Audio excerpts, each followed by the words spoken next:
Hey y'all, welcome to my channel. It's Dr. Jenny from the blog, and if you're new here, welcome, welcome, welcome. And if you haven't already, please remember to like, subscribe, and turn on that notification bell so you could be alerted when I'm dropping them gems. But yeah, so welcome. It's December. Happy Vlogmas, y'all. This is my first time participating in Vlogmas, and I'm so excited.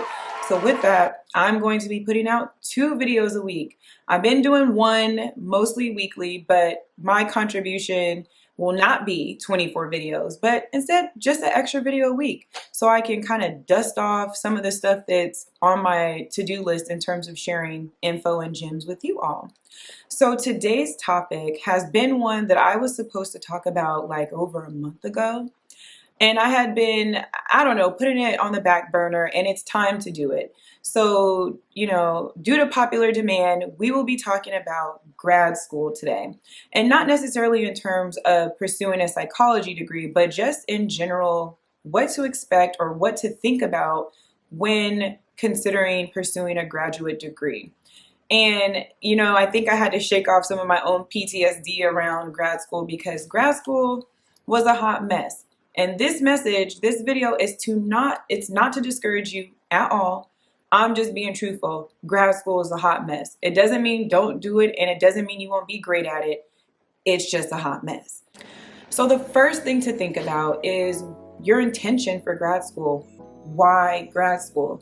It's such a big and important question to ask yourself because your intention for it will anchor you. It will guide you through the difficult times, through the great times, and it should connect to what you want to do. The thing with grad school is it's not like undergrad where, you know, if you get in, you can just go meet with your academic advisor and then like switch. Whenever you want to leave a graduate program, there's a whole process that you have to go through to exit a program. And not only can't you just move easily between departments, you have to like reapply to apartments, pay application fees, and sometimes they ask you to, you know, explain like, were you in a program before and what happened, what led to you leaving. So it's a whole process. So knowing your intention, your why, how will this process better you? Are you doing it for a better job? Are you doing it because you have to?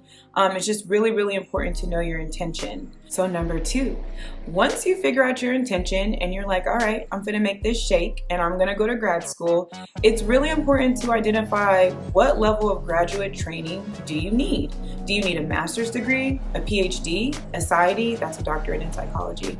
Just had to let folks know. So, you know, how much education do you need to meet your goal? That's a really important question. And, you know, if you're unsure of what you want to do, so maybe you got an undergrad degree, you're not quite sure you want to use that, there are resources out there to help you.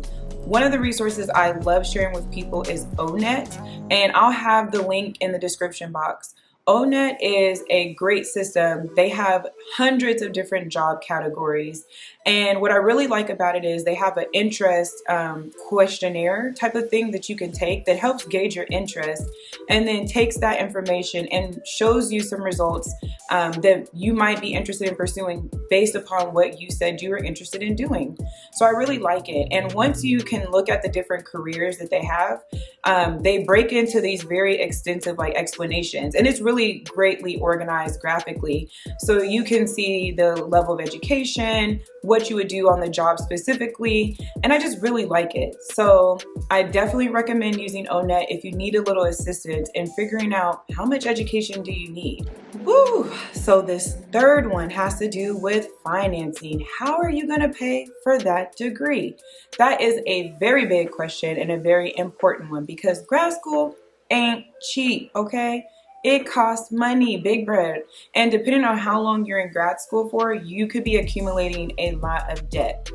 So With that, there are a couple of ways to fund your education. The first being, you could apply to programs that fully fund their students. And what that means is that they will pay for your tuition, in some cases room and board costs. They will also give you a stipend as you complete work for them, and that will cover your books and all that material too. If you are not able to apply to programs that offer full fundedness, it's not even a word, y'all get it. There are programs there are graduate programs that have like assistantships, and so you could have a general assistantship, so like a GA, which is a graduate assistantship. You could have a teaching assistantship or a research assistantship. I definitely had an assistantship throughout my time in grad school, so I worked about 20 hours a week on top of going to classes, on top of seeing clients, on top of doing my life outside of school. So I mean, it is hectic, but it definitely helped. And assistantships typically cover tuition, and then they pay you a stipend. I do want to be clear though, when they are paying you, it's not like they're making it rain, okay? I could make a whole other video just complaining about how grad students are workhorses, but I'm not gonna do it. Just know you're not about to be making it rain, but it should be enough to help you cover some of your basic expenses, and you can also take out loans. So thinking about loans, this was something I discovered when I started grad school. I think the year before I started grad school, the government had just stopped letting grad students qualify for subsidized loans. And so we qualify for unsubsidized loans, which is the worst. Unsubsidized loans suck. What that means is from the moment that money hits your account until the time you graduate and start paying it back, the interest is already accruing.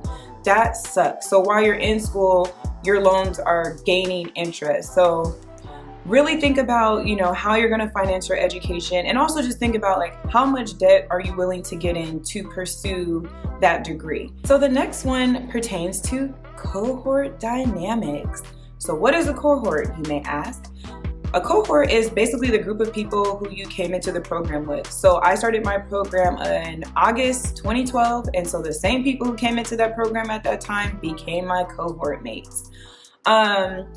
Cohorts can be helpful, or it can get a little bit tricky. It's still a real life situation. You're gonna vibe with some people and you're not gonna vibe with others. And I've definitely seen it get real dicey and a little, I've seen some big energy in cohort dynamics. So I say this, I bring up cohorts because one thing I noticed is that cohorts can be a really great resource.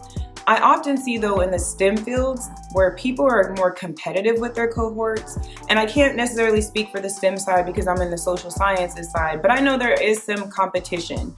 I really encourage you to not see your cohort members as competitors, but more so resources for support. Now, not everybody will have your best interest in heart, and that's where you need to use some discernment. But, just understand that you will come in with a group of people and you will be taking the majority of your classes and having some of the similar experiences with these people. So, something to note and think about. So segueing from that one, I want to name that grad school is a microcosm of the macro, which means it's just a smaller slice of our society. And I want to say this because how we may experience systems of oppression or discrimination in the regular American society, you will feel that in grad school if an issue comes up. I really come from an empowerment point, and so if someone is treating you wrong, discriminating against you, creating barriers so that you fail, you need to tell someone, whether you talk to the dean, the ombudsman, which is a confidential person on campus who you can talk to about potential discriminatory experiences, whoever you need to talk to. If there's local NAACP, listen, I'm all about tell on the people, because we have to change the system. Graduate school wasn't built with women and people of color, BIPOC folks in mind. That's not how it was structured. So sometimes we bump up against some of those prejudices that we may see in regular society. So speak up, advocate for yourself, and remember, just because it's grad school, it doesn't mean that you're safe from the same discriminatory experiences that you might, encounter outside of grad school. Another thing to note is that grad school is not like undergrad. Don't y'all get up in there thinking that the things that worked as an undergrad is going to work when you go to grad school. Transitioning to grad school, they already expect that you have some form of maturity and professionalism about yourself. And if you think you're just going to be missing classes, you're wrong. I think a couple of my classes were like, if you miss more than 3 classes, you automatically fail. The requirements are just more stringent. Like, they expect you to show up as a professional because they're training you to go out into the professional world. So there have been times where I've tried to finesse, and I learned very early and very embarrassingly that the finesse is not going to work in grad school. So just, you know, think that, keep that in your mind. It's not undergrad. You're going to have to step your game up when you get to grad school. Another big piece to think about is sacrifice. And so, you know, like I said at the beginning of the video, none of this information is to deter you or discourage you, but you need to understand this, because I wish somebody would have explained this to me. When you go to grad school, you will have to sacrifice. You cannot have it all. During my time in grad school, there were things that I had to miss, either because I was too broke to make it to the event, or I had deadlines and other things that kept me back.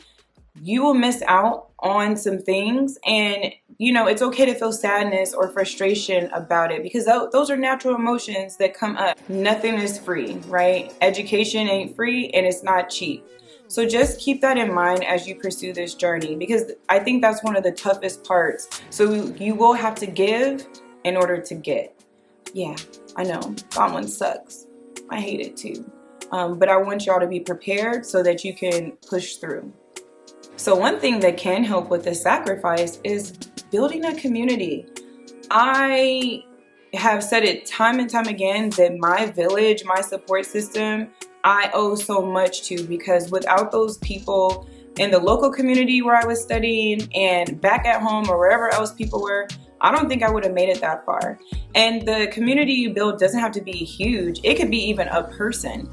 But having supportive people cheering you on is really, really important, because you're gonna need all the cheerleaders you can get to get you to the finish line. So build community, connect, so you can thrive and survive, really survive. And then lastly, I wanna normalize that you're gonna feel like you wanna quit. You're gonna feel like this ain't for you.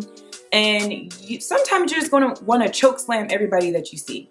That's okay. It's perfectly normal to feel like that. And this is where the intention part comes back. Your why. What is your reason for getting this degree? So many times I had to remind myself of like, this is why I'm doing it. This is what it will mean. This is what life will look like after, once I accomplish this goal. And let me tell y'all, life has been pretty sweet since I got out of grad school, and I am living the dream that I had for myself. And I think my dream has gotten even bigger, and I'm living it. So, you know, it's okay to feel like you want to quit. And when those times happen, that's when you reach out to your community.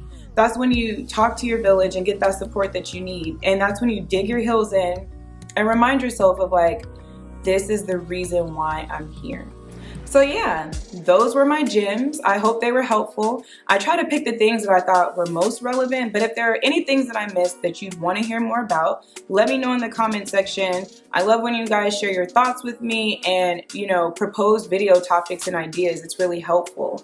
And so if you haven't already, please remember to like, subscribe, and share these gems with others. I'm trying to put the whole team on for the free, okay? This is for y'all.